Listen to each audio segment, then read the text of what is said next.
I've been talking about the Birmingham's Health and Wellbeing Board's experience to date. Over the past year, we've been working hard to cement relationships between particularly general practitioners, leading the clinical commissioning groups in and around Birmingham and also Solihull, and elected members in the council. There's some key others involved in that, but crucially those relationships. I specifically talked about 4 areas this morning.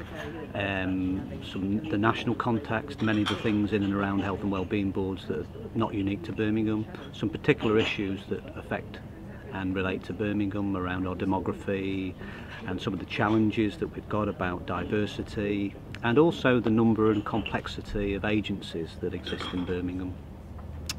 Thirdly, about the challenges that we face with the Health and Wellbeing Board. Again, some of those are in common with everybody else across the country, but from the second point, there's some that relate specifically to Birmingham's size and complexity. And fourthly, some what we regard as some early wins from the Health and Wellbeing Board, which initially is meeting in shadow mode prior to the expected legislation biting in 2013.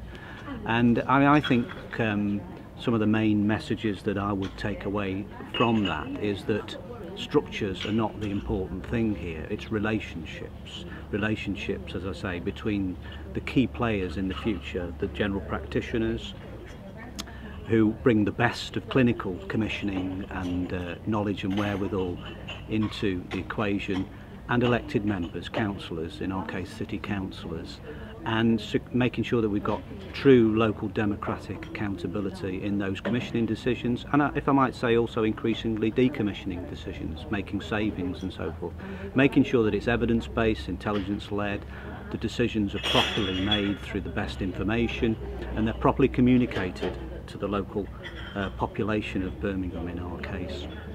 And also that the Health and Wellbeing Board, which is and will be a very strategic animal, actually adds value to the frontline social workers, frontline GPs, frontline care workers generally, voluntary and community sector, as well as of course the actual local residents in Birmingham. So it's not just an add-on, it's not just a bureaucratic thing, it actually produces some tangible things. It gets rid of obstacles and behaviours that get in the way of real progress, for example sharing information that get people better care, and that make sure that people, if at all possible, avoid having to go into hospital, and if they have to, that they get out as quickly and effectively and safely as possible. Just one area that I think we can make a real impact because of this Health and Wellbeing Board, something that we've never had before.